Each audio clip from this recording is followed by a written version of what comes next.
عليكم ورحمة الله وبركاته. إن الحمد لله نحمده ونستعينه ونستغفره ونعوذ بالله من شرور أنفسنا ومن سيئات أعمالنا.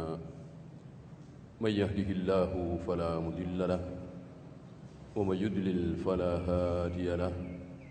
أشهد أن لا إله إلا الله وحده لا شريك له وأشهد أن محمدا عبده ورسوله وبعد. فإن خير الكلام كلام الله وخير الهدي هدي محمد صلى الله عليه وآله وسلم وشر الأمور محدثاتها فإن كل محدثة بدعة وكل بدعة ضلالة وكل ضلالة في النار. Ayuhal ikhwah, hari ini kita hidup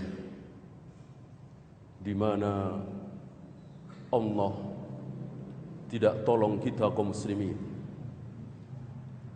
Tidak seperti di zaman di mana Rasulullah hidup, Abu Bakar hidup, Umar hidup, Utsman, Ali, Zubair, Tolha. Mereka adalah manusia-manusia kaum muslimin yang ditolong oleh Allah. Berapa jumlah mereka ketika perang Badar? 313 kira-kira. Berapa jumlah pasukan Abu Jahal, Abu Lahab? 1000 lebih. Dengan persenjataan yang cukup lengkap. Apa yang terjadi di perang besar pertama ini? Bertekuk lutut Abu Jahal, Abu Lahab. Bahkan Abu Jahal tewas.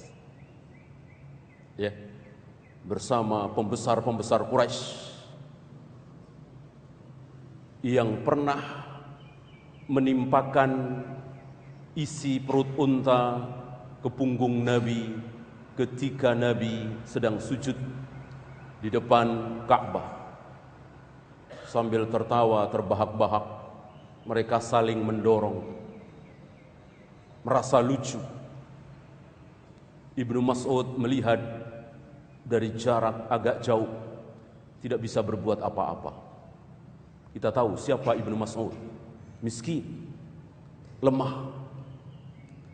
Akhirnya isi perut unta itu diangkat oleh Fatimah radhiyallahu anha. Setelah itu Nabi sebut nama mereka satu persatu. Ya Allah Abu Jahal, ya Allah Utbah bin Rabi'ah, ya Allah Syaibah bin Utbah. Ada 5 orang disebut nama oleh Nabi, gemetar mereka. Dan 5-limanya menjadi bangkai dibuang di sumur Badar, di jurang Badar. Lihat betapa Allah menolong mereka. Sekarang bandingkan dengan apa yang Allah perbuat dengan kaum muslimin hari ini. Siapa yang ditolong oleh Allah? Kaum muslimin di Afgan apa tentara Amerika? Antum bisa jawab. Ya. Siapa yang dibikin kaya, yang dibikin sejahtera? Kaum muslimin di Mesir, di Sudan, di Syria, atau orang Jepang, orang Inggris, orang Prancis, orang-orang kufar? Antum bisa jawab. Ya. Siapa yang bikin Jepang maju, yang bikin Amerika jaya, yang bikin Inggris, Prancis menguasai dunia? Siapa? Jawab. Siapa? Hah? Siapa? Enggak tahu? Tentu Allah Rabbul Alamin. Tuhan kita satu-satunya, Allah Rabbul Alamin. Antum mau katakan kalau Islam jaya, yang bikin jaya Allah? Kalau orang kafir, Jepang, Inggris, Prancis jaya, yang bikin jaya iblis? Antum mau bilang begitu? Syirik antum. Syirik. La haula wala quwata illa billah. Tidak ada kekuatan kecuali kekuatan Allah. Wajib kita yakini, yang bikin Jepang maju, yang bikin Amerika jaya, yang bikin Inggris, Prancis makmur, kaya raya, Allah Rabbul Alamin. Yang bikin kaum muslimin sengsara, keblangsak, miskin, tertindas. Bagaimana saudara-saudara kita di Afgan, di Sudan, di Aljazair, di Syria, bahkan di negeri kita. Bencana demi bencana. Siapa yang membuat itu semua? Tentu Allah Rabbul Alamin. La haula wa la quwata illa billah. Sekarang tanda tanya besar tentunya. Kenapa ya Allah? Kenapa? Kenapa bukan kami yang engkau tolong ya Allah? Kenapa yang engkau tolong, yang engkau makmurkan, yang engkau bikin sejahtera justru orang-orang kafir? Pertanyaan sederhana. Ya. Nah, pertanyaan inilah insyaallah ta'ala yang akan kita bahas. Mudah-mudahan dengan pembahasan ini kita faham. Oh, ternyata itu. Apa yang bikin pertolongan Allah tidak kunjung tiba, ternyata itu. Saya kira antum yang sedikit membaca ayat-ayat Al-Quran, hadis-hadis Nabi, mungkin ada sedikit gambaran. Ya. Kapan Allah akan berikan keberkahan kepada penduduk satu negeri? Kapan? Walau anna ahlal qura, teruskan, amanu wattaqau, seandainya penduduk satu negeri itu beriman dan bertakwa. Lihat, beriman dan bertakwa. La fatahna alaihim barakatim minas sama'i wal ardh. Niscaya kami bukakan keberkahan dari langit dan dari bumi. Lihat. Ini salah satu gambaran. Ini pembukaan bagi kita agar ada jalan. Ternyata pertolongan Allah dimulai dari situ. Maka antum jangan terkecoh, jangan terkena subhatnya orang-orang liberal yang mengatakan Islam pantas saja Islam mundur, Islam nggak ada yang belajar nuklir, pantas saja Islam mundur, nggak ada yang belajar ekonomi, pantas saja Islam mundur, nggak ada yang belajar ilmu ini, ilmu kedokteran, ilmu ini itu. Sekarang saya tanya, dengan apa Rasul dan para sahabat menguasai dunia? Saya kira tidak perlu kita bahas kalau Rasul dan para sahabat betul-betul menguasai dunia. Ditakuti dua superpower dunia, Romawi dan Parsi, dua superpower dunia ini gemetar mendengar nama Rasulullah SAW, bahkan Umar bin Al-Khattab, Umar bin Abdul Aziz. Mereka gemetar ketakutan. Antum masih ingat perang Tabuk? Perang Tabuk ada banyak peristiwa, di antaranya tentang 3 sahabat yang tertinggal, Ka'ab bin Malik, Murarah dan Hilal dalam perang Tabuk. Di mana Tabuk? Negeri yang menjadi perbatasan Romawi, jauh dari Madinah. Diapakan Tabuk oleh Nabi? Didatangi. Nabi bersama para sahabat mendatangi Tabuk, menantang Heraklius. 20 hari Nabi menunggu Heraklius di Tabuk. Heraklius tidak berani datang. Gemetar. Nggak jadi perang. Kalah apa menang? Nabi. Kaum muslimin kalah apa menang? Tentu menang. Lawan nggak datang, menang kan? Kita datang, lawan nggak datang, menang. Apa istilahnya? WO, ya kan? Nah, Heraklius WO tidak datang. Ya. Padahal ditunggu oleh Nabi 20 hari. Dan ini janji Allah kepada Nabi SAW dan kepada seluruh kaum muslimin yang mengikuti sunnah Nabi, yang menggigit sunnah Nabi dengan gigi geraham. Apa? Ada 5 keistimewaan yang Allah berikan kepada Nabi SAW, tidak Allah berikan kepada nabi-nabi yang lain. Apa?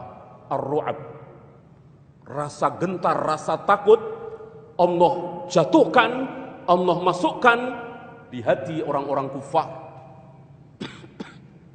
Ketika orang-orang kufar ini akan berhadapan dengan kaum muslimin, akan berhadapan dengan Nabi alaihi salatu wassalam, sebulan perjalanan misalnya 500 kilo misalnya ya, diukur waktu itu 500 kilo mau ketemu dengan kaum muslimin, Rasul dan para sahabat, mereka sudah gentar, mereka sudah ketakutan. Kalau kaum muslimin mengikuti Rasul dan para sahabat. Lihat hari ini kaum muslimin tidak mengikuti Rasul dan para sahabat, beragama semau dia. Apa yang tidak pernah dicontohkan oleh Nabi sallallahu alaihi wasallam mereka perbuat. Ya. Apa mereka tidak tahu kalau Rasulullah tidak pernah mentahlilkan orang mati 3 harinya, 7 harinya, 40 harinya, 100 harinya. Lihat hari ini kaum muslimin atas nama Islam, atas nama pahala untuk orang tua, mereka melakukan amalan-amalan yang tidak pernah dicontohkan oleh Nabi sallallahu alaihi wasallam. Membacakan tasbih, tahmid, takbir, baca Al-Quran atas nama Islam, sementara Nabi tidak pernah mencontohkannya. Lihat satu contoh betapa kaum muslimin meninggalkan sunnah Nabi, mengamalkan amalan-amalan bid'ah yang tidak ada contoh dari Nabi alaihi salatu wassalam. Bagaimana Allah mau angkat derajat mereka, bagaimana Allah mau menangkan mereka, ya. Nah, taulah kita bahwa kesalahan bukan ada pada Allah, kezaliman bukan ada pada diri Allah, tapi ada pada diri kita. Allah berjanji akan menolong kalian, menolong kaum muslimin. Kalau apa? In tansurullah yansurkum. Lihat, Allah akan menolong kalian kalau kalian menolong agama Allah. Ketika hari ini kita tidak ditolong oleh Allah, dibiarkan oleh Allah dalam keadaan miskin, terjajah, berarti wajib kita akui, berarti kita tidak sedang menolong agama Allah. Kalau kita tolong agama Allah sebagaimana para sahabat, para tabi'in, atba'ut tabi'in, Allah tidak akan pernah ingkar janji. Innallaha la yukhliful mi'ad. Allah tidak akan pernah ingkar janji. Allah pasti tolong. Kenapa hari ini Allah enggak tolong? Berarti kita tidak sedang menolong agama Allah. Menolong agama Allah bagaimana caranya? Tentu tolong agama Allah ada di diri kita dulu. Sudahkah sholat berjamaah di masjid 5 waktu, subuh ke masjid untuk sholat berjamaah? Sudahkah kita jauhi zina, khamr, judi, korupsi, bohong? Sudahkah kita amalkan sunnah-sunnah Nabi? Kita jauhi syirik? Nah, lihat, jawabannya kita lihat, ya. Bahkan seandainya Allah tolong kaum muslimin di negeri kita ini aneh. Bagaimana Allah mau tolong kaum muslimin yang kuburiyun, yang mendatangi tempat-tempat keramat, yang mendatangi kuburan-kuburan yang dikeramatkan, minta-minta kepada orang yang sudah mati. Mereka bukan hanya menyebut ya Rabb, ya Allah, tetapi mereka juga menyebut ya Jibril, ya Rasulullah, ya Syekh Abdul Qadir Jailani. Lihat bagaimana Allah tidak murka kepada kaum muslimin yang seperti ini. Bagaimana Allah mau tolong, ya. Nah, dalam rangka inilah maka saya akan bacakan sebuah hadis sahih riwayat Imam Muslim, Abu Daud dan lain-lain tentang 4 contoh. 4 contoh. Sekali lagi ini contoh, bukan pembatas. Maka dari 4 ini bisa menjadi 10, bisa 15, bisa 30, bahkan bisa ratusan. 4 ini hanya contoh. Contoh bagaimana kaum muslimin sudah menyimpang, tetapi mengatasnamakan Islam, ya, sehingga kaum muslimin tidak ditolong oleh Allah. Saya bacakan hadisnya. Qala Nabi sallallahu alaihi wasallam,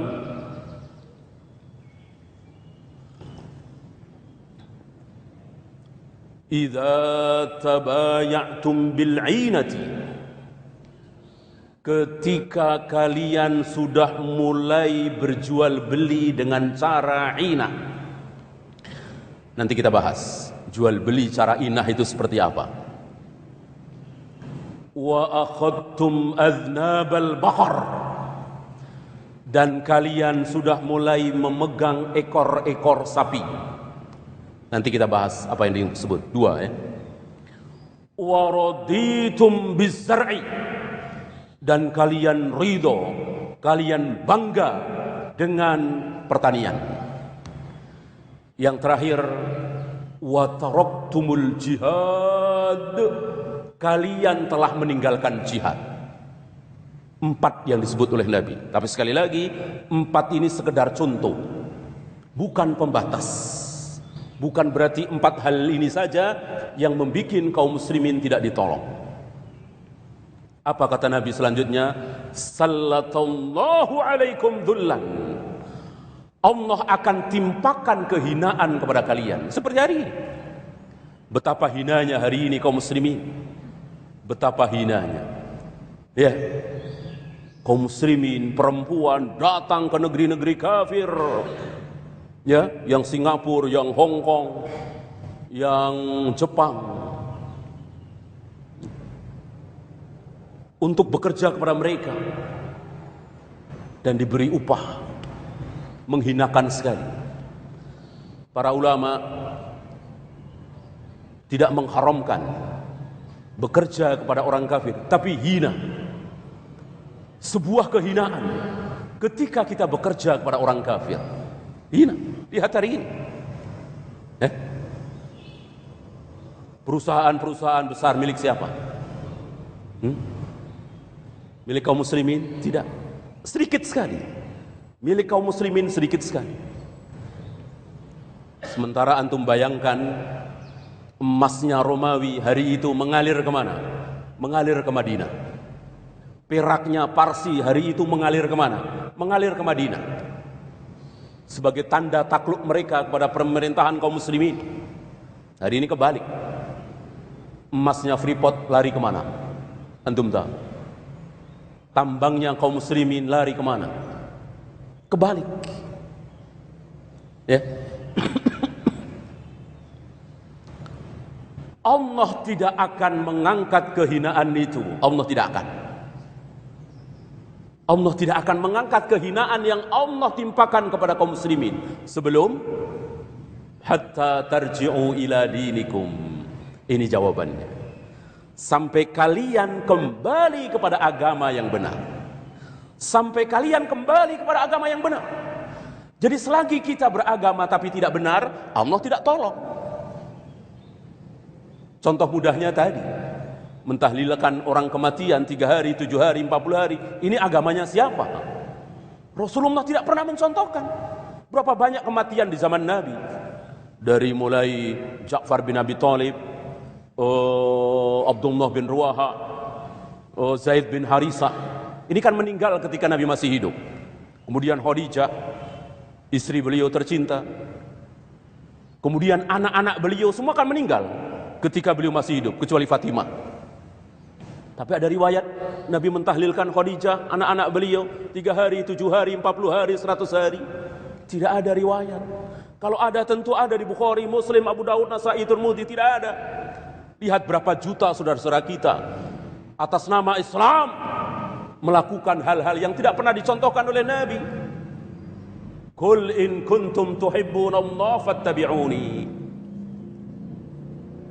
Allah mewajibkan kepada Nabi untuk mengatakan, jika kalian mengaku cinta kepada Allah, ikuti aku. Ikuti Nabi. Artinya apa? Yang tidak pernah dicontohkan oleh Nabi, jangan. Allah murka ini. Ya, hatta tarji'u ila dinikum. Sampai kalian kembali kepada agama yang benar. Berarti jawabannya kembali kepada agama yang benar. Berarti yang 4 tadi contoh tidak benar semua. Berjual beli dengan cara ina, memegang ekor-ekor sapi, ridho dengan bangga dengan pertanian, meninggalkan jihad, ini semua tidak benar semua. Maka harus dirubah. Nanti ada yang kelima, ke-6, ke-10, ke-15. Mari kita bahas yang pertama. idza tabayatum bil 'inati, jika kalian berjual beli dengan cara 'ina. Syekh Albani rahimahullah menerangkan apa itu jual beli dengan cara 'ina. Beliau mencontohkan,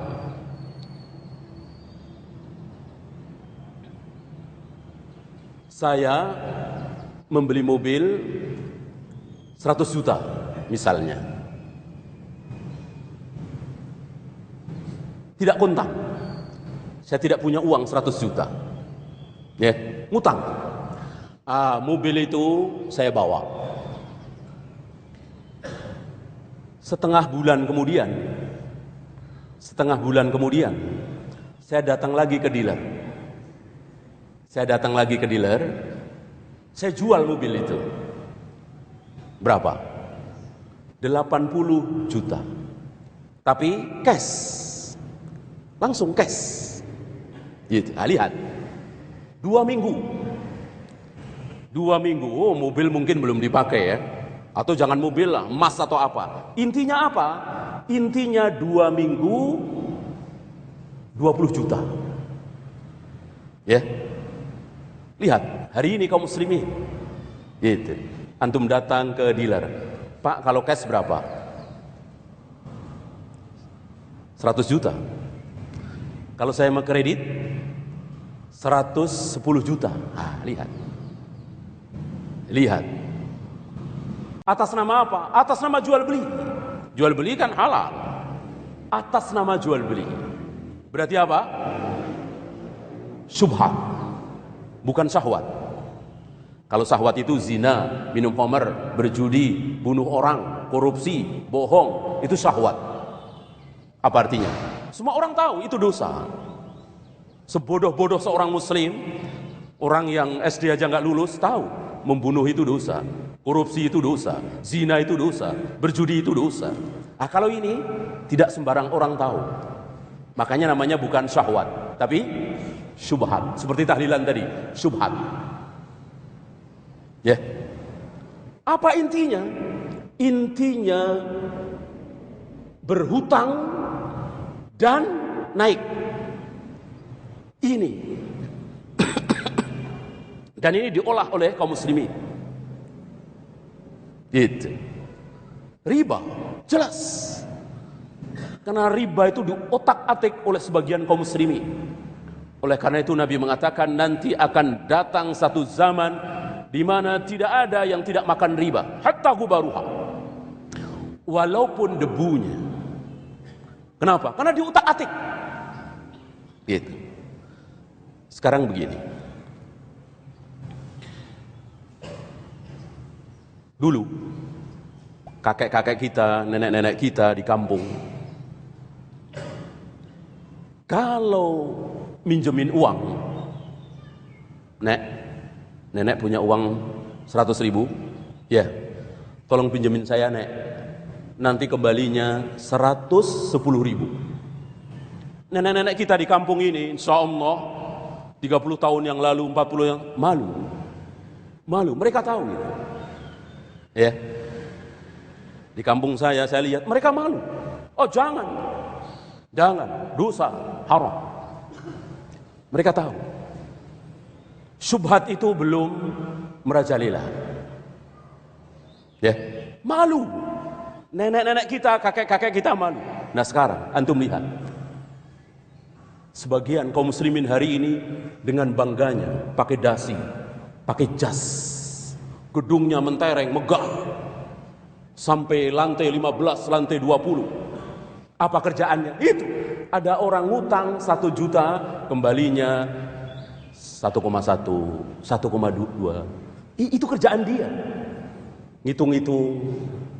Bangga dengan jasnya, dengan dasinya. Nenek-nenek kita di kampung malu, itulah syubhat. Semakin lama semakin tidak disadari oleh kaum muslimin. Ya. Tentu antum tahu apa yang dilakukan oleh bank-bank ribawi itu. Semua tahu. Kalau pinjam 1 juta nggak mungkin kembali 1 juta. Pinjam 100 juta nggak mungkin kembali 100 juta. Ada ribanya. Tapi mereka nggak bilang riba. yusammunaha bighairi ismiha, kata Nabi. Nanti riba dan dosa-dosa itu akan ada diberi nama dengan yang bukan namanya. Lihat di bank-bank ribawi, mereka nggak bilang riba. Maaf Pak, ini ribanya berapa ya? Nggak nanya. Ya, ribanya berapa persen setahun? Enggak. Mereka bilang apa? Hah? Iya. Diganti sesuatu yang indah, yang harum, yang wangi, yang disukai oleh wanita. Apa? Bunga. Shadaqah Rasulullah sallallahu alaihi wasallam. Terbukti kebenaran sabda Nabi sallallahu alaihi wasallam. Yusammunaha bighairi ismiha. Kaum muslimin memberikan nama maksiat dengan yang bukan namanya. Bagaimana riba disebut bunga? Subhanallah waliyadu billah. Ya. Bohong. Enggak bilang bohong. Ya. Dibikin halus apa? Hah? Bohong dibilang apa? Hah? Enggak tahu tuh. Fiktif. Udah bohong bilang aja bohong. Pakai gaya-gayaan fiktif, ya. Udah bilang aja bohong, cerita bohong. Ngapain fiktif? Nabi nggak suka memperhalus maksiat. Nabi bilang zina, pelacur. Nggak ada Nabi memperhalus maksiat. Agar apa? Agar panas kuping ini. Agar lari. Allah dan Rasulnya mengatakan pelacur, bagoya min bagoya Bani Israel. Bagiyatun min bagoya Bani Israel. Pelacur dari Bani Israel. Zina, lihat zina. Wala taqrabuz zina. Nggak ada diperhalus. Selingkuh. Apa itu? Lihat kaum muslim. Yusammunaha bighairi ismiha. Mengganti namanya dengan yang bukan namanya. Antum bikin cerita, ya kan? Ngarang itu, bohong kan? Disebut cerita fiktif. Katakan bohong dan tidak boleh, haram. Ngarang cerita kan tidak boleh. Udah begitu subhanallah, ibu-ibu kita, istri-istri kita wajib kita lindungi ya. Nonton sinetron udah tahu bohong, pakai nangis ya, meneteskan air mata. Itu ibu-ibu kita. Padahal udah tahu itu dibohongi. Bagaimana? Orang dibohongi kan mestinya marah kan? Wah, ini manggut-manggut ya, nangis. Lihat, dipermainkan hati kita oleh cerita bohong itu. Begitu juga riba. Hari ini kaum muslimin tidak menyebut riba, tapi bunganya berapa persen? Bunganya berapa persen? Gitu. Nah, alhamdulillah kira-kira 15 tahun, 10 tahun belakangan marak sebagian ustaz-ustaz kita, ulama-ulama kita, kiai-kiai kita meneriakkan tentang riba ini. Akhirnya mereka mengakui riba haram. Riba haram. Maka jalan keluarnya apa? Bank syariah. Bank yang syar'i, kata mereka. Ya. Lalu bagaimana? Kan ini haram nih. Kalau pinjam 100 juta, kembali 110 juta. Halal haram. Haram. Ya. Nah, biar nggak haram gimana? Nah, ini yang termasuk ina. Ini lihainya orang-orang Yahudi mengajarkan khilah kepada kaum muslimin. Lihai luar biasa. Ya. Yang pertama memulai ini adalah Yahudi. Dan memang begitu sabda Nabi sallallahu alaihi wasallam, la tattabi'unna sunana man kana qablakum shibran bi shibrin wa dhira'an bi dhira'in. Bahwa kelak di akhir zaman kalian kaum muslimin akan mengikuti orang-orang Yahudi dan Nasrani sejengkal demi sejengkal, sehasta demi sehasta. Ini salah satu kebenaran sabda Nabi sallallahu alaihi wasallam. Apa yang Allah larang kepada Yahudi Bani Israel di hari Sabtu? Dilarang apa? Dilarang mencari ikan di hari Sabtu. Dilarang mencari ikan di hari Sabtu. Orang Yahudi nggak cari ikan di hari Sabtu, tapi pasang jala. Kalau cari ikan kan mancing, ya kan, nyerok, ya kan, atau pakai apa? Ini pasang jala, jalanya dipasang, pergi, ikan masuk perangkap. Ini Yahudi. Ketika Allah haramkan babi kepada Yahudi, Yahudi tidak makan babi, tapi nernak babi. Babinya dijual. Inilah Yahudi. Ini ditiru oleh kaum muslimin. Ini ditiru oleh kaum muslimin. Kan kalau pinjam 100 juta, kembali 110 juta, jelas ini riba. Haram. Ya. Maka dia kali. Saya yang punya perusahaan bank misalnya, ada orang pinjam 100 juta. Balik 110 kan haram. Maka saya bilang, biar halal, begini caranya. Lihat, kata-kata biar halal, ini sudah menunjukkan, masuk haram biar halal. Haram ya sudah haram, tinggalkan. Ini biar halal. Biar halal gimana caranya? Saya nanya sama yang mau pinjam, emang Bapak pinjam 100 juta buat apa? Dia bilang, saya mau buat beli mobil. Saya kalau langsung 100 juta nggak ada uang. Tapi kalau saya nyicil 10 juta, 10 juta, 10 juta, 10 juta, insya Allah saya sanggup. Mestinya kalau 10 juta, 10 juta, 10 juta, jadinya berapa bulan? Biar 100, 10 bulan kan? Ini enggak, 11 bulan. 11 bulan. Sama apa tidak? Ya, dibikin seolah-olah jual beli. Bapak mau buat beli mobil kan? Gampang. Mobil yang Bapak mau beli apa? Tunjuk.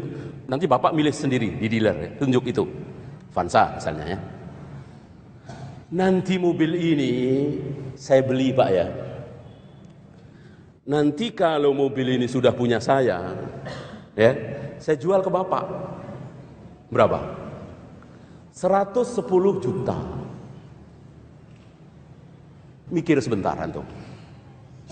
Ya. Mikir sebentar, halal apa haram ini? Ya. Tujuan saya biar halal.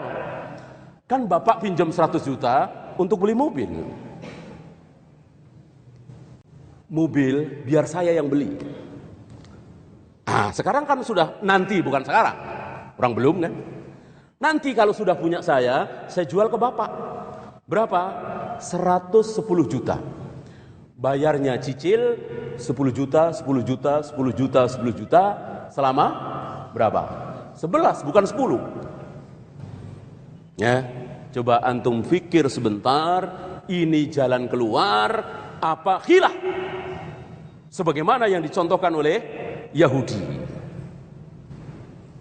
Ya. Coba setengah menit antum mikir ya.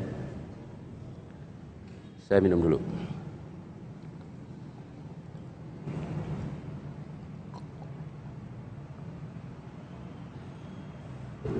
Udah ketemu?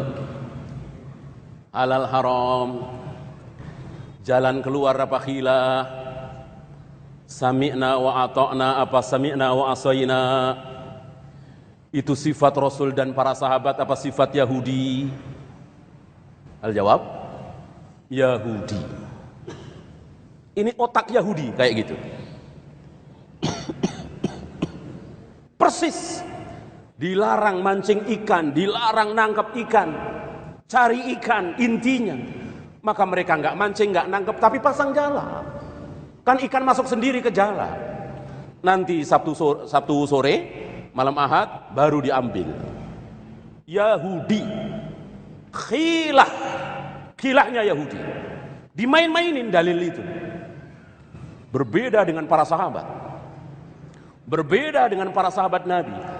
Antum tahu apa yang dilakukan oleh para sahabat ketika turun rijsum min amalis syaitan. Innamal khamru wal maisiru wal azlamu rijsum min amalis syaitan. khamr, judi, mengadu nasib, najis, perbuatan setan, fajtanibu, jauhi. Apa yang dilakukan oleh para sahabat? Masih ingat ketika turun ayat ini? Sebelumnya mereka para peminum, ya. Diriwayatkan yang belum pernah minum khamr itu cuma Abu Bakar, Umar, Utsman, Ali. Selebihnya luar biasa. Antum tahu Abu Talha? Kalau minum subhanallah. Hamzah, Ali pemuda pemberani, melihat Hamzah mabuk ketakutan. Unta dibelah dengan pedangnya, hampir jadi dua. Keluar ucapan kotor dari mulutnya, mabuk.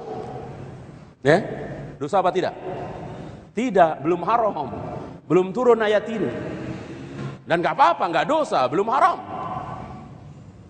Ya, mereka biasa ngumpul-ngumpul di rumah Abu Talha. Anak tiri Abu Talha, Anas bin Malik. Anas bin Malik nuangin minuman khamr. Ya, bartendernya itu Anas bin Malik. Ya, dicampur-campur di ini. Anas bin Malik.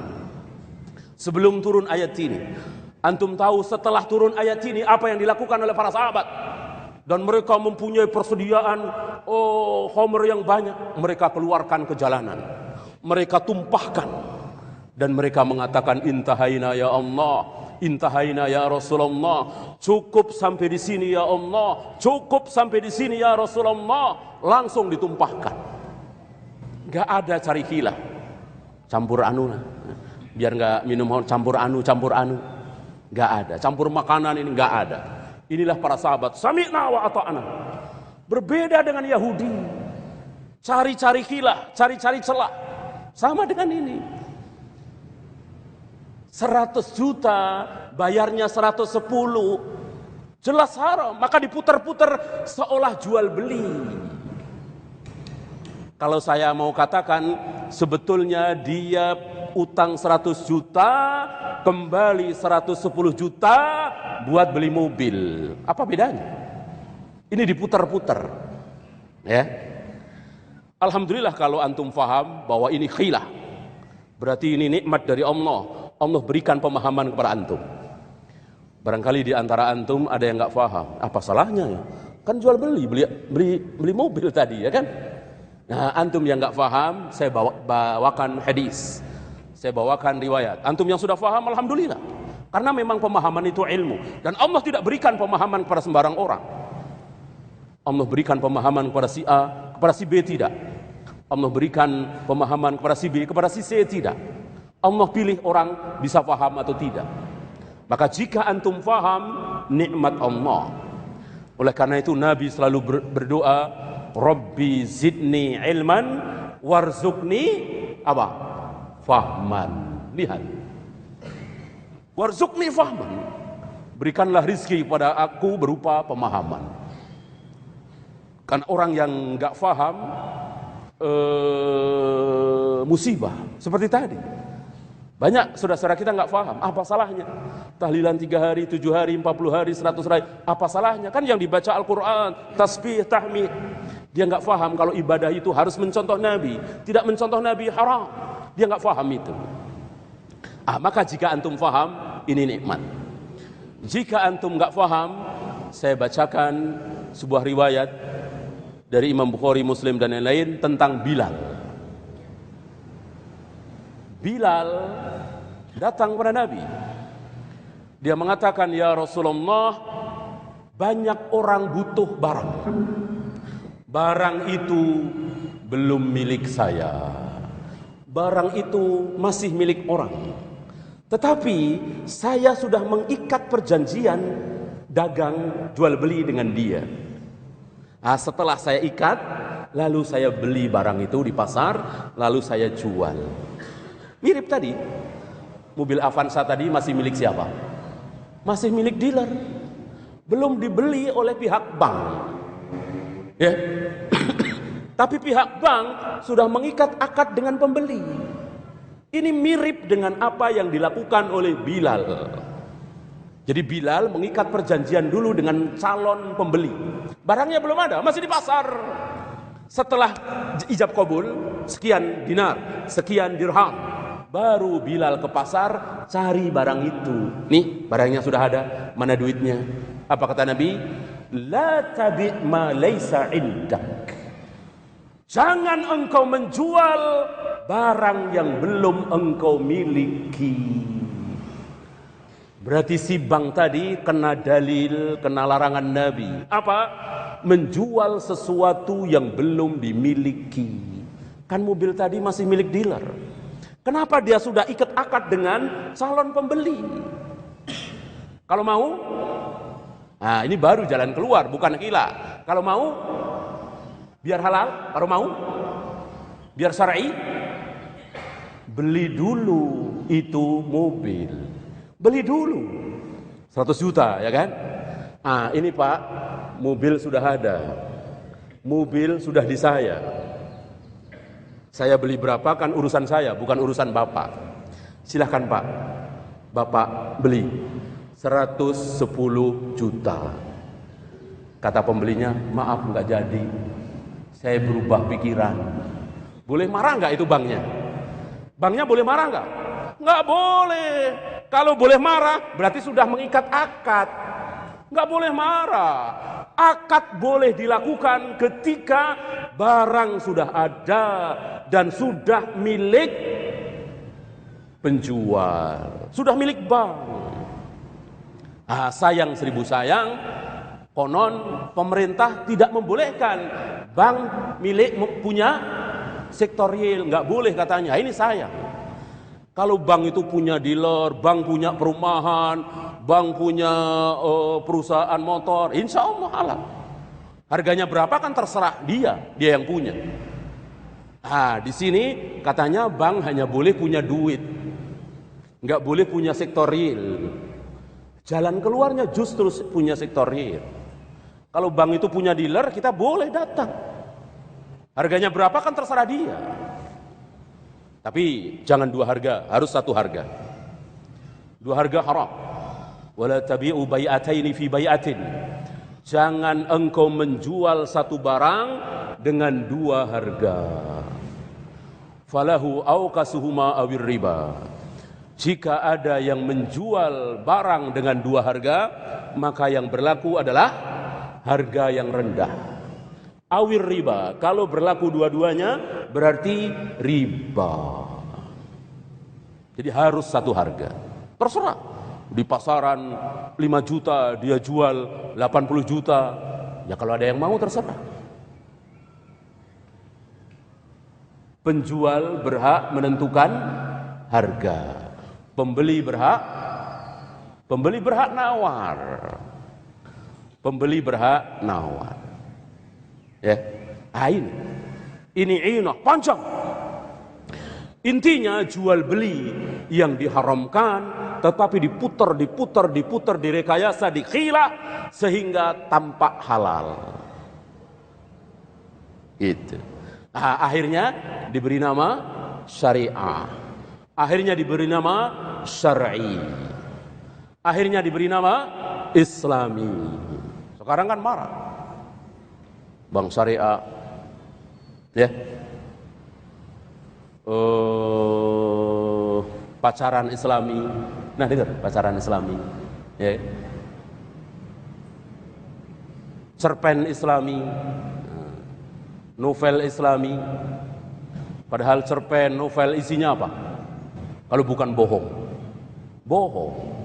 Ngarang cerita apa kalau nggak bohong? Saya ngarang cerita misalnya ya, saya ngarang cerita.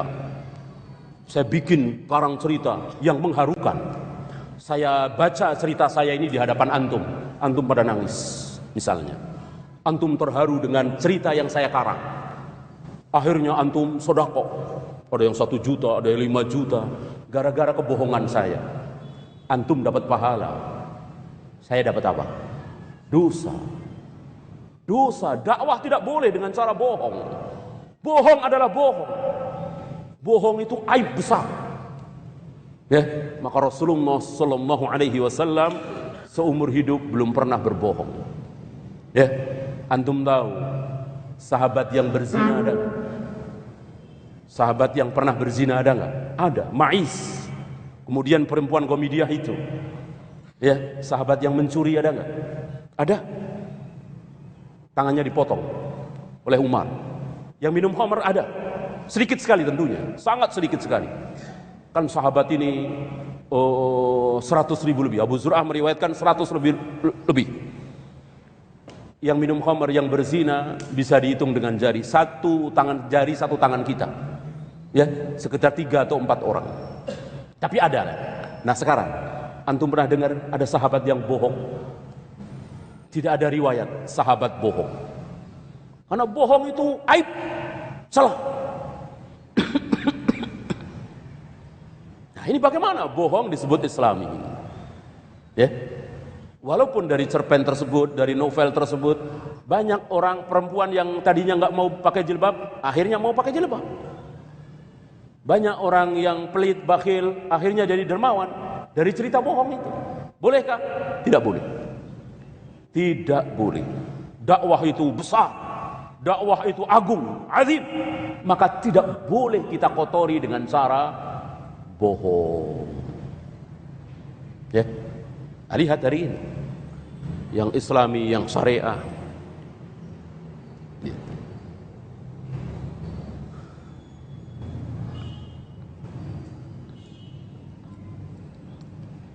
Ada lagi satu contoh. Ada lagi satu contoh. Mengatasnamakan syar'i. Apa? Mudharabah. Apa arti mudharabah? Bagi hasil. Mudharabah bagi hasil. Ya. Apa kata mereka? Pak, bank kami ini bank syariah. Kami nggak pakai riba, nggak pakai bunga. Akhirnya mereka tahu kalau bunga itu haram, sama dengan riba. Karena bank kami bank syariah, kami tidak menerapkan bunga. Tapi apa? Bagi hasil. Gitu. Kalau di bank konvensional pinjam 100 juta kayak tadi, kembali 110 dicicil. Karena bank kami bank syariah, kami nggak pakai bunga. Kami pakai bagi hasil. Jadi uang 100 juta silahkan Bapak bawa buat usaha, terserah. Tiap bulan bagi hasil. Tiap bulan bagi hasil. Ya. Kalau bank konvensional itu pakai bunga. Pakai bunga, pakai riba. Pakai bunga. Berapa bunganya? Tiap bulan 3 juta misalnya. Jadi tiap bulan setor bunganya 3 juta. Karena kami bank syariah nggak pakai riba, nggak pakai bunga. Pakainya apa? Bagi hasil. Bagi hasilnya berapa? Tiap bulan 3 juta. Jadi Bapak setor ke kami tiap bulan 3 juta. Bunga apa? Bukan bunga. Bagi hasil. Sama nggak sama yang tadi? Apa bedanya? Yusammunaha bighairi ismiha. Diberi nama dengan yang bukan namanya, itu kan bunga-bunga juga. Apa bedanya?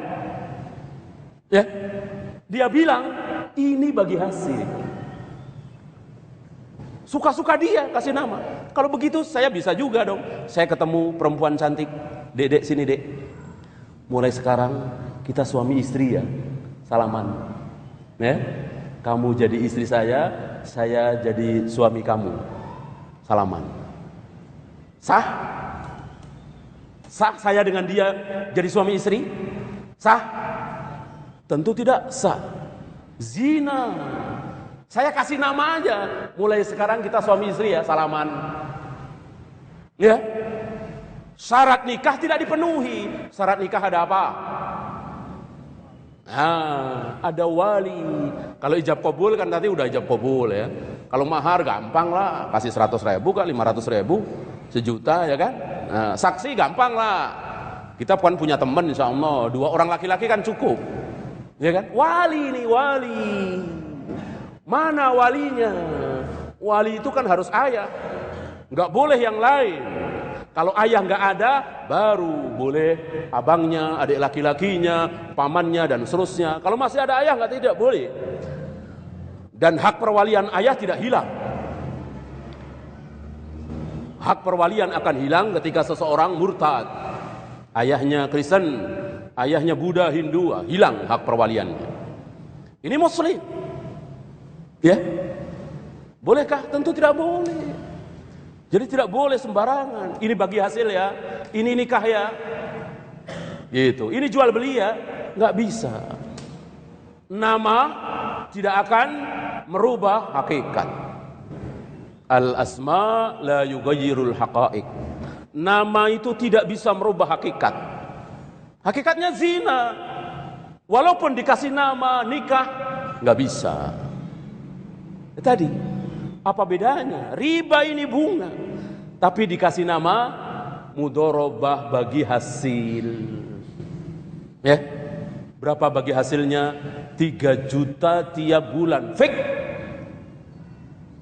Mau untung, mau enggak, pokoknya 3 juta tiap bulan. Apa bedanya?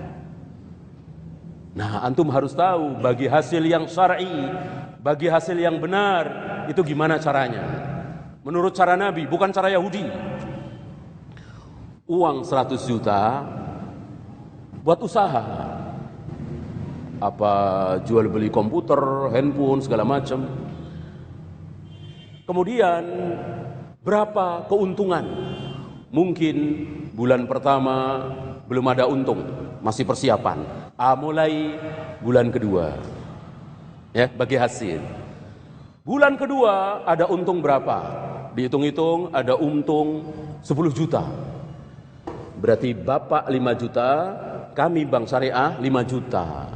Gitu bagi hasil. Bulan ketiga untung 20 juta.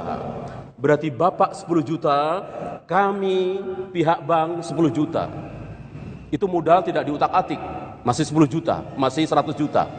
Ya, masih ada di situ kan? Kan sudah berupa handphone, berupa komputer, berupa AC, ya kan? Sudah berupa, bukan berupa uang lagi. Bulan keempat rugi 10 juta. Gimana? Gimana? Bulan keempat rugi. Ya namanya dagang usaha, bisa untung bisa rugi kan? Bulan keempat rugi 10 juta. Apa? Apa yang terjadi? Rugi 10 juta.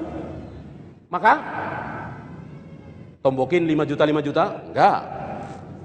Mosok pengusaha suruh nombok? Dia kan sudah capek untuk memutarkan uang itu. Bulan keempat rugi 10 juta. Gimana? Enggak apa-apa.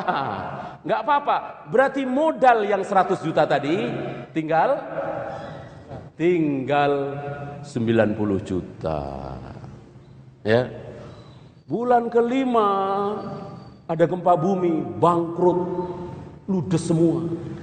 Maka udah enggak ada apa-apanya. Hilang aja begitu. Ya bangkrut mau diapain? Ya. Ada bank syariah yang kayak gitu? Kalau ada, baru syariah itu.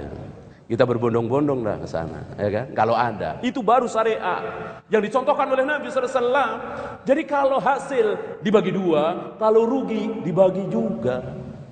Artinya pemodal berkurang uangnya, si pengusaha tidak menanggung, dia rugi tenaga. Itu bukan seperti tadi. Ya. Saya kira ini banyak, mungkin kita lanjutkan nanti di soal jawab, ya. Kita lanjutkan yang kedua. Yang kedua apa tadi?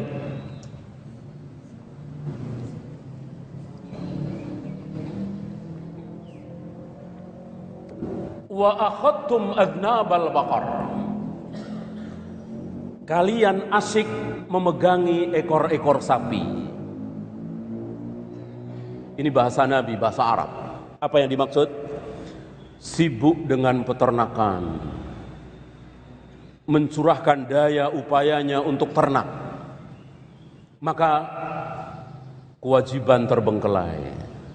Salat berjamaah ditinggalkan, bahkan sekali-sekali meninggalkan puasa Ramadan, bahkan zakat tidak dibayar, bahkan haji tidak dilakukan, padahal uangnya banyak.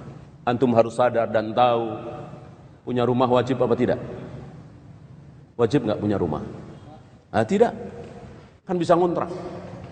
Ya. Punya mobil wajib apa tidak? Tidak. Haji wajib apa tidak? Jelas. Rukun Islam. Maka tercela orang yang punya rumah, punya mobil, tapi belum haji. Ya.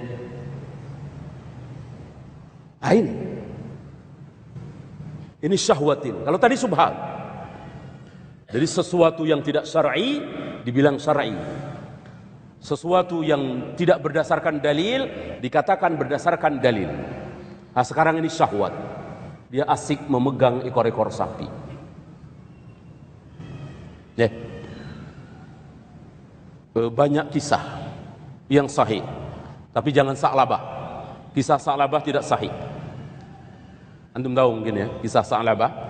Ini tidak sahih dari Nabi SAW. Bukan sahabat tidak ada yang seperti itu. Ya, kisah tentang Sa'labah, kisah tentang Alqamah, dua-duanya tidak sahih. Ya, cerita banyak. Qarun sahih. Cerita tentang Qarun sahih. Yang diberi kekayaan luar biasa oleh Allah, lalu lupa. Maka semakin kaya dia semakin merasa miskin. Laisal ghina bi kasratil arad, walakinnal ghina ghinan nafs. Hakikat kaya itu apa? Bukan banyaknya harta. Tapi hakikat kaya adalah kaya jiwa, diri. Orang yang punya rumah atau bahkan dia masih ngontrak, dia hanya punya motor jelek, motor tua, tapi dia nikmati, dia syukuri, dia nikmat dengan nikmat itu, maka sebetulnya dia adalah orang kaya. Bandingkan dengan orang mobilnya banyak, perusahaannya di mana-mana, tapi kepalanya masih pusing. Dan itu ada. Marah-marah. Marah-marah. Datang ke kantor marah-marah, ke rumah marah-marah. Itu. Padahal hartanya banyak. Ya. Kenapa? Allah tidak memberikan kekayaan di hati dia.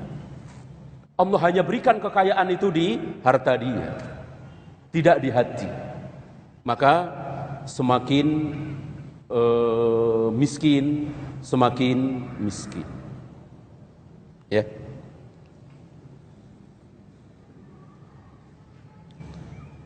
Ya, ini panitia minta istirahat, ya.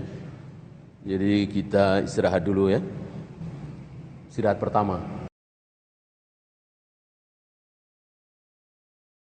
Kita lanjutkan waktu yang tinggal sedikit ini. Yang ketiga, waraditum bizzar'i. Kalian bangga dengan peternakan. Ini sama, masalah dunia. Ini sekedar contoh, bukan hanya dua. Pertanian dan peternakan, bukan. Tetapi perdagangan, pekerjaan, sehingga melalaikan kewajiban. Apabila kita sibuk dengan dunia, tidak tercela. Yang tercela adalah sibuk dengan dunia, lalu melalaikan kewajiban. Tidak sholat berjamaah di masjid. Sholat zuhur sudah lewat waktu, asar lewat waktu, dan ini tercela. Ini terancam sahud. Ada beberapa tafsiran tentang sahud. Salah satunya itu menjadi kebiasaan dia. Sholat zuhur jam 2, sholat asar jam 5, sholat maghrib menjelang isya, dan seterusnya, itu menjadi kebiasaan dia. Ini bagian dari sahud. Ya. Kita lihat para sahabat meninggalkan perdagangannya, meninggalkan kesibukannya ketika terdengar suara azan. Ini barangkali yang menyebabkan Allah ridho kepada mereka. Lalu Allah tolong mereka, Allah tinggikan derajat mereka, Allah rendahkan musuh-musuh para sahabat, orang-orang kufar. Tidak seperti hari ini. Allah rendahkan kaum muslimin, Allah tinggikan musuh-musuh kaum muslimin. Orang-orang kufar, orang-orang Yahudi, Nasrani, Allah tinggikan. Kita kaum muslimin direndahkan serendah-rendahnya. Dibikin miskin, dibikin terjajah. Ya, karena apa tadi? Sibuk dengan dunia. Meninggalkan jihad. Nah, ini yang terakhir. Wa taraktumul jihad. Kalian meninggalkan jihad. Lihat hari ini, enggak ada jihad. Hari ini tidak ada jihad. Ya. 200 tahun yang lalu masih ada jihad. 300 tahun yang lalu masih ada jihad. Lihat Pangeran Diponegoro. Lihat Imam Bonjol. Mereka berjihad melawan orang-orang kufar walaupun diserang dulu. Adapun Nabi tidak nunggu diserang. Antum tahu perang Badar, perang Uhud, perang Tabuk tadi, perang Mu'tah, nunggu diserang? Nabi nunggu diserang? Kalau Nabi nunggu diserang berarti perangnya di mana? Kalau Nabi perang nunggu diserang berarti perangnya di mana? Di Madinah, di kotanya Nabi. Tidak. Perang Badar di mana? Antum tahu? Badar jauh dari Madinah. Mu'tah, apalagi Tabuk, berhari-hari untuk sampai ke Tabuk. Berarti beliau tidak nunggu diserang. Sebelum diserang, nyerang dulu. Lihat hari ini, kaum muslimin nggak mau nyerang. Gitu. Maka diserang. Rasulullah sebelum diserang, serang dulu. Karena nggak mungkin orang-orang kafir berbelas kasihan, toleransi, kasih sayang. Itu cuman di mulut mereka. Di mulut. Mereka bilang agama kami, agama kasih sayang. Kasih Tuhan. Tampar pipi kanan, berikan sekalian pipi kiri. Itu di mulut. Prakteknya gimana saudara-saudara kita di Bosnia? Bagaimana di Palestina? Nggak usah jauh-jauh. Di Ambon, lihat. Itu cuma di mulut mereka, kasih sayang, kasih sayang. Islam tidak, terus terang. Al-jannatu tahta dhilalis suyuf. Pedang itu di mana kata Nabi? Surga itu di mana kata Nabi? Di bawah kilatan mata pedang. Al-jannatu tahta dhilalis suyuf. Jihad. Dan kaum muslimin mendapatkan kejayaan, kehebatan itu dengan jihad. Dan cepat sekali jihad itu. Seandainya presiden kita, ini harus dengan presiden, awas garis bawah ini. Jangan sampai salah faham bahwa jihad seenak kita. Kita berangkat ke Palestina, kita berangkat ke Syria. Nggak bisa. Harus dengan perintah presiden. Amirul Mukminin. Kalau presiden kita mengatakan kita rebut kembali Timur Timur, baru jihad. Kita ajak orang-orang Timur Timur untuk masuk Islam. Kalau tidak mau, biarkan. Jangan dipaksa, tapi bayar jizyah. Bayar upeti. Kalau nggak mau, serang. Baru jihad. Tapi harus presiden, harus pemimpin, Amirul Mukminin, khalifah kalau ada. Sekarang kita sedang tidak punya khalifah, maka minimal presiden. Di bawah presiden tidak boleh. Camat, RT mengumandangkan jihad tidak boleh, tidak sah. Apalagi ustadz, nggak sah. Ustadz, kiai, ulama nggak sah. Kita lihat Imam Syafi'i, Imam Bukhari, Imam Muslim, nggak ada dari mereka yang mengumandangkan jihad. Karena bukan penguasa, harus pemimpin. Khalifah Al-Ma'mun, Khalifah Al-Mutawakkil, Umar bin Abdul Aziz, Harun Ar-Rasyid, baru mereka yang berhak mengumandangkan jihad. Ulama tidak. Imam Syafi'i, Imam Bukhari, Imam Muslim, Imam Ahmad, nggak ada yang mengumandangkan jihad. Ya, nanti Timur dapat, ya, menang kan? Serang lagi mana? Singapura. Menang, dapat Singapura. Ntar Australia, dapat seluruh Australia. Kalau menang, nah kan? Kalau menang, dapat, kaya raya. Kaum muslimin Indonesia diawali dari Indonesia, misalnya, diawali dari mana terserah. Yang jelas harus memimpin.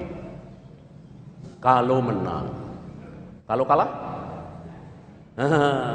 Kalau kalah dapat ribuan kali dari Australia, ribuan kali dari Singapura. Jannah ma ainun ra'at wala udunun sami'at wala khatara ala qalbi bashar. Kenikmatan yang belum pernah terlihat oleh mata, belum pernah terdengar oleh telinga, belum pernah terbayangkan oleh hati manusia. Jannah, surga. Apa yang ditakuti dari jihad? Subhanallah. Kalau pemimpin kita tahu tentang jihad, presiden kita tahu tentang jihad, segera berangkat. Kejayaan Islam, mati surga, menang mulia. Iskariman aumud syahidan. Ya, sayang. Kita doakan para Allah, semoga pemimpin kita, presiden kita tergerak hatinya untuk mengumandangkan jihad. Atau pemimpin muslim mana? Hari ini tidak ada. Mungkin hampir 100 tahun terakhir ini nggak ada jihad. Ya, padahal Syekhul Islam mengatakan minimal setahun sekali harus ada jihad. Ya, lihat Nabi Muhammad SAW. Beliau jadi nabi memimpin kaum muslimin berapa? 23 tahun. 23 diambil 13. Kan 13 tahun pertama, ya jangankan jihad, sholat aja belum ada, puasa belum ada. Jadi kita ambil yang 10 tahun. 10 tahun beliau memimpin kaum muslimin, punya negeri. Itu pun 10 diambil 1 ya. Karena kan tahun-tahun pertama belum ada. Kira-kira 9 tahun atau 8 tahun. Puluhan peperangan yang beliau alami, yang beliau perintahkan. Baik yang beliau pimpin langsung ghazwah, atau beliau utus seseorang untuk menjadi komandan pasukan syariah. Berarti dihitung-hitung setahun sekitar 4 atau 5 kali. Ini Nabi SAW. Ya. Tapi sekali lagi, jangan kita terkena syubhat tentang jihad yang salah, yaitu jihad sendiri-sendiri, tidak mengikuti imam, tidak berdasarkan perintah pemimpin. Karena Nabi mengatakan wa idzastunfirtum fanfiru. Jika kalian diperintahkan untuk berangkat jihad, kalian harus berangkat. Berarti harus ada yang memerintahkan. Siapa yang memerintahkan? Presiden, pemimpin kita. Karena dalam Islam tidak ada istilah apa? Dalam Islam tidak ada istilah pemimpin spiritual, tidak ada. Tidak ada dalam Islam. Pemimpin ya pemimpin, nggak ada istilah pemimpin spiritual, tidak ada dalam Islam. Ya, pemimpin ya presiden, gitu. Terserah mau namanya presiden, mau perdana menteri, mau raja, mau sultan, pokoknya dia orang nomor 1 di negeri itu, di negeri kaum muslimin. Maka perintahnya wajib kita taati. Dan presiden kita muslim. Dari Soekarno, Soeharto sampai hari ini semuanya muslim, gak ada yang kafir. Maka Indonesia ini negerinya kaum muslimin, negeri Islam. Jangan mau dikatakan Indonesia negara kafir. Negara kafir itu Jepang, Amerika, Jerman, Inggris, Prancis, itu negara kafir. Masjid di mana-mana, suara adzan menggema di mana-mana. Bagaimana mau dibilang negara kafir? Ya, begitu bebasnya suara adzan. Coba di Jepang, di Amerika, antum berani teriak-teriak adzan di New York misalnya, di Tokyo misalnya, pakai toa, bisa ditangkap polisi, ya. Itu negeri kafir. Indonesia negeri Islam, berkumandang azan suara kemana-mana dengan bebasnya. Dan itu salah satu cara Nabi membedakan negeri muslim dengan negeri kafir. Ketika Nabi akan menyerang satu daerah menjelang subuh, tunggu terdengar suara azan apa tidak. Kalau tidak terdengar suara azan subuh, serang, berarti ini negeri kafir. Kalau terdengar suara azan subuh, tahan. Ini negerinya kaum muslimin, negeri Islam. Berarti cara Nabi membedakan negeri muslim dengan negeri kafir adalah menggemanya suara azan. Bukan masalah hukum, ya. Negara Islam kalau ada cambuk, potong tangan, itu bagian dari syariat Islam. Seandainya negeri Islam menerapkan cambuk, potong tangan, rejam, qisas, itu bagus, itu sempurna. Kalau tidak diterapkan seperti negeri kita ini, kurang bagus. Tetapi masih negeri Islam, tidak sempurna. Apakah ketika sesuatu tidak sempurna menjadi batal? Tentu tidak. Muslim yang sempurna adalah yang sholat, yang puasa, yang zakat, yang haji kalau dia mampu, yang tidak berzina, yang tidak minum khamar, tidak berjudi. Nah sekarang ada seorang muslim sholat, puasa, zakat, tapi dia kadang minum khamar. Masih muslim apa kafir? Muslim. Muslim yang berdosa, dosa besar, tapi muslimnya tidak batal. Begitu juga negeri Islam. Ketika menerapkan cambuk, potong tangan, rejam, negeri Islam yang sempurna, yang bagus, seperti Saudi misalnya, atau Brunei misalnya. Tapi Indonesia tidak menerapkan, kurang sempurna, kurang bagus, tapi masih negeri Islam. Siapa yang mengatakan bahwa Indonesia negeri kafir, dia harus tinggalkan Indonesia ini. Dia harus tinggalkan Indonesia ini, karena hidup di negeri kafir tidak boleh. Sabda Nabi alaihi salatu wassalam, "Inni bari'um minal muslim ya'isu bainal kafirin." Aku berlepas diri dari seorang muslim yang hidup di tengah-tengah negeri kafir. Berarti jika kita hidup mukim di Jepang misalnya, di Jerman misalnya, di Inggris, Nabi berlepas diri, maka kita tidak boleh. Kecuali untuk berobat atau mencari ilmu atau dakwah sebagai utusan resmi duta besar, ini boleh. Sekedar bekerja mencari nafkah, jangan. Ya. Terakhir saya ulangi tadi, Allah tidak akan mencabut kehinaan kalian hatta tarji'u ila dinikum, sampai kalian kembali kepada agama kalian yang benar.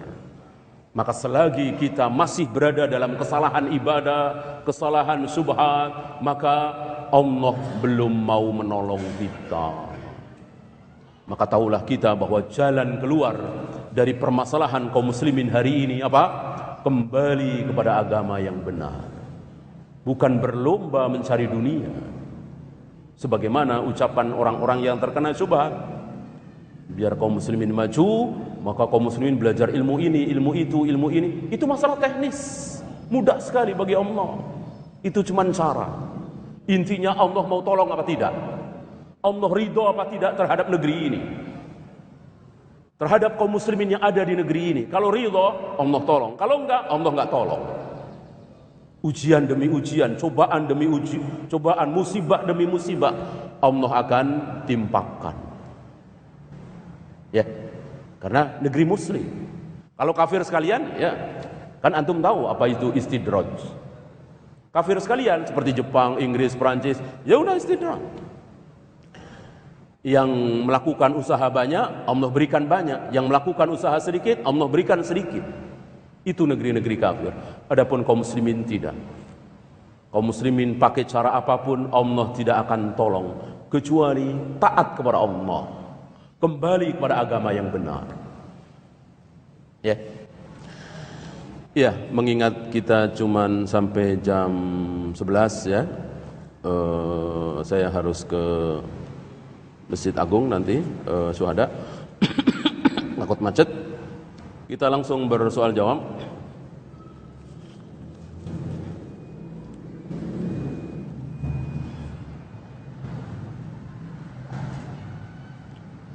Bagaimana dalil dari gaji yang diterima seseorang yang bekerja dalam sebuah bank konvensional? Jelas. Sesuatu yang haram, maka hasilnya haram. Pekerjaan yang haram, apabila menghasilkan uang, maka uangnya haram. Berzina haram. Dari zina itu dia dapat uang, maka uangnya haram. Gitu. Berjudi haram. Dari judi itu dia dapat uang, menang, maka uangnya haram. Riba jelas haram. Dari riba ini dia dapat uang, haram. Walaupun membantu dalam hal yang paling kecil. Apa misalnya membersihkan lantai gedung bank ribawi itu. Ini tolong menolong. Dari situ dia dapat gaji, gajinya haram. Ya. Dia buka kantin di bank ribawi itu, jelas hasilnya haram. Dia dapat uang karena dia menyuplai barang-barang tertentu, komputer misalnya, ke bank ribawi itu, haram. Kecuali yang umum. Saya punya warteg, Saya punya warteg. Warteg saya ini nggak jauh dari situ ada bank ribawi. Seringkali karyawan bank ribawi itu makan di warteg saya. Saya ladenin apa saya usir? Ladeni. Ya, nggak berhak bagi saya. Maaf Pak, karyawan bank jangan makan di sini ya. Nggak berhak. Ini muamalah. Ya, mau yang datang ke tempat saya pelacur, koruptor, penjudi, bukan urusan saya. Saya tidak berhak mengusir. Muamalah. Karena kan umum. Kecuali saya buka wartegnya itu di dalam area bank ribawi. Jelas ini khusus. Tidak boleh. Haram. Hasilnya juga haram. Innallaha idza harrama syai'an harrama thamanahu. Jika Allah mengharamkan sesuatu, maka Allah haramkan pula hasil dari sesuatu itu. Hasil dari sesuatu itu haram. Ya, babi haram. Maka seluruh uang yang didapat dari babi. Oleh karena itu kata Nabi, dalam hal riba, dalam hal khamr, itu dilaknat, dikutuk. Siapa? Yang menulisnya, yang menjadi saksi. Ya, yang makan riba, yang memberikan riba kepada orang lain. Kalau khamr, yang memerahnya, yang membawanya, yang meminumnya, yang menuangkannya, yang menjualnya, yang membelinya. Ada 10 kan yang dikutuk dan dilaknat oleh Allah Rabbul Alamin dalam masalah khamr. Intinya siapapun yang ikut membantu dalam bentuk apapun. Di zaman Nabi belum ada istilah calo, broker. Nabi nggak sebut makanya yang jadi calonya, karena di zaman Nabi nggak ada. Bagaimana sekarang? Jelas ada bank ribawi menawarkan pinjaman lunak dengan bunga 3%. Saya jadi calo, saya cari-cari orang yang mau minjem uang. Tentu saya terancam dengan laknat tadi. Ya. Bila kita hendak bertaubat dari dosa riba, sedangkan saat ini masih harus menjalani pinjaman riba itu, apakah yang harus dilakukan? Karena pinjaman riba itu harus tetap dibayar. Tidak ada jalan lain kecuali dibayar. Kalau antum bisa melunasi sekaligus, lunasi. Mungkin dengan menjual rumah tersebut atau mobil tersebut, ya kan? Punya rumah tidak wajib, punya mobil sekali lagi tidak wajib. Adapun menghindarkan diri dari riba jelas wajib. Ya. Maka jika dengan punya mobil tersebut kita terus terlilit dalam riba, mending jual uangnya buat melunasi. Sehingga kita tidak terjerat riba lagi. Jika jual beli dibayar tunai harga 100.000, jika dibayar kredit harga 150.000, apakah jual beli seperti di atas juga termasuk riba? Iya, tadi sudah kita bahas. Wala tabi'u bai'ataini fi bai'atin. Memang dalam hal ini para ulama khilaf. Sebagian ulama seperti Syekh bin Baz membolehkan, tapi Syekh Albani dan lain-lain mengharamkan dengan dalil. Mengharamkan dengan dalil. Ya, mengharamkan dengan dalil. Mana dalil tadi? Wala tabi'u bai'ataini fi bai'atin. Jangan kalian menjual satu barang dengan dua harga. Apa yang dimaksud dengan dua harga? Imam Nasai dalam sunannya menjelaskan bahwa yang dimaksud kalau kontan sekian, kalau dicicil lebih. Kalau kontan 100.000, kalau dicicil menjadi 150.000. Oleh karena itu jangan menawarkan ini. Ya, antum mau jual mahal semahal-mahalnya silahkan, tapi satu harga. Satu harga. Kontan dan cicil sama. Silahkan. Ya. Kalau Bapak mau silahkan saya jual ini 1,4. Padahal di pasaran 1 juta. Tentu boleh. Bapak mau cash silahkan, mau dicicil silahkan, sama 1,4. Ya, nawar boleh. Tadi sudah kita bahas bahwa pembeli berhak menawar.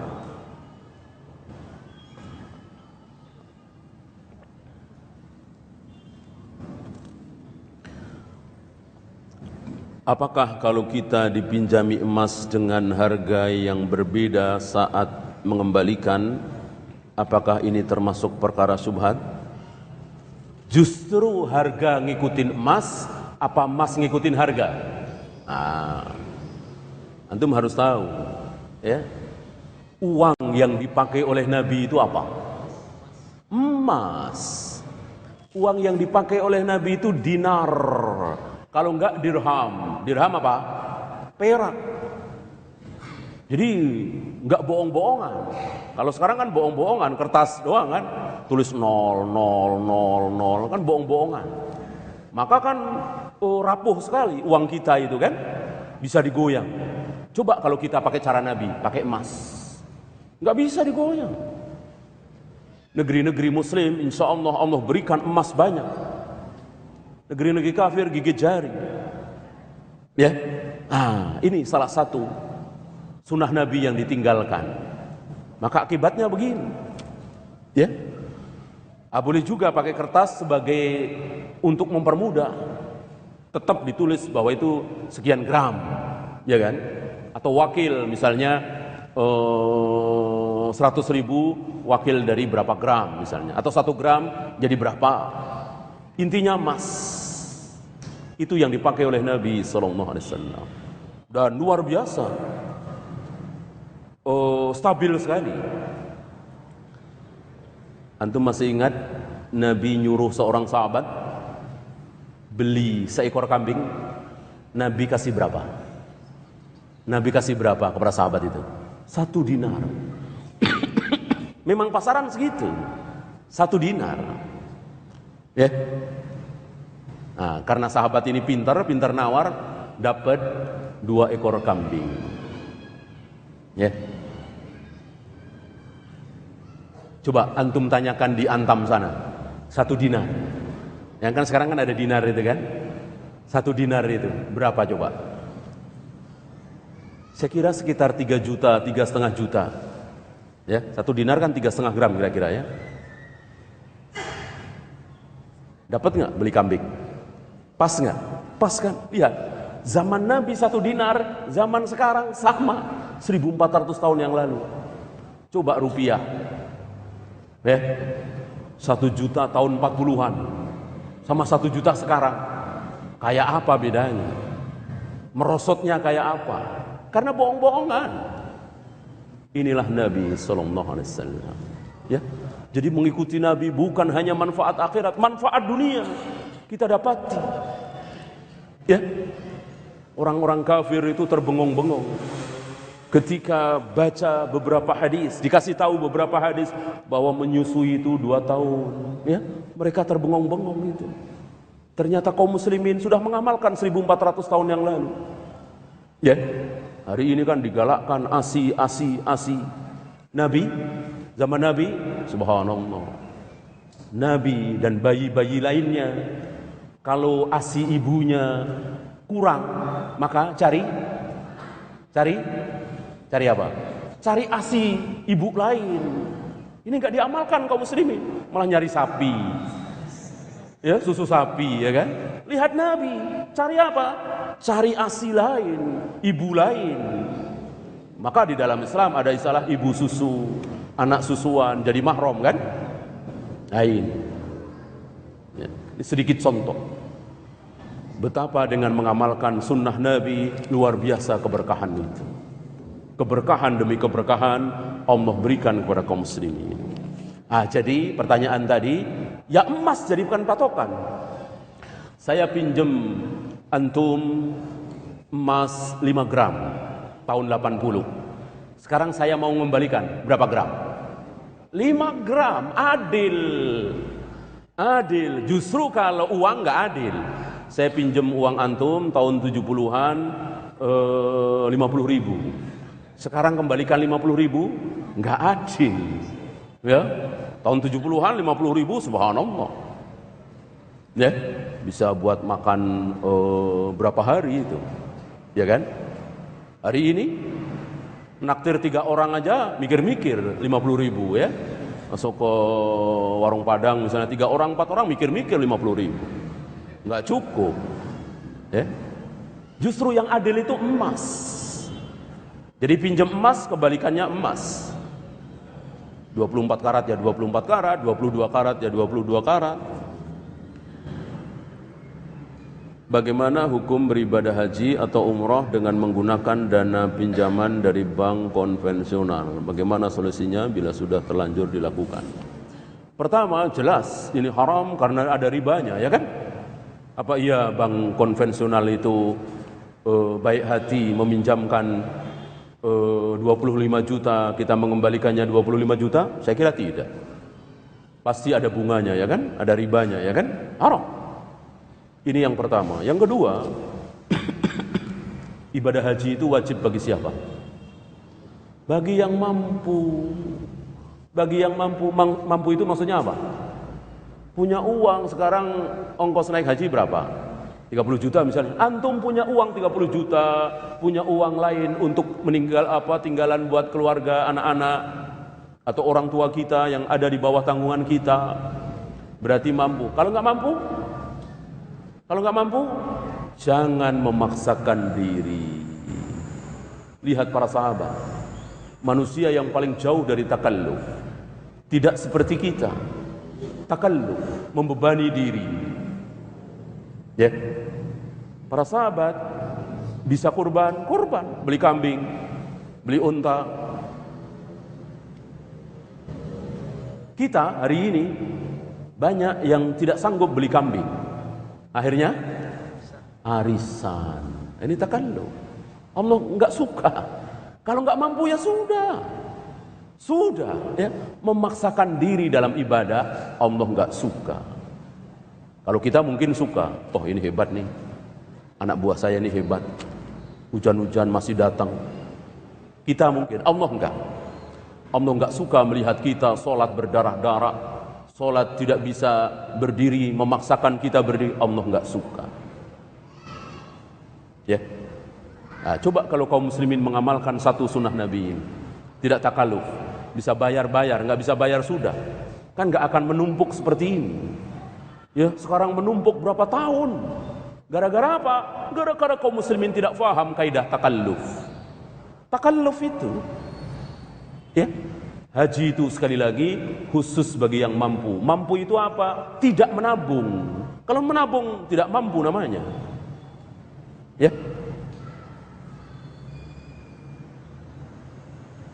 Bagaimana hukum ibadah haji yang menggunakan sistem arisan? Nah, ini baru kita bahas, ya. Takalluf. Ya.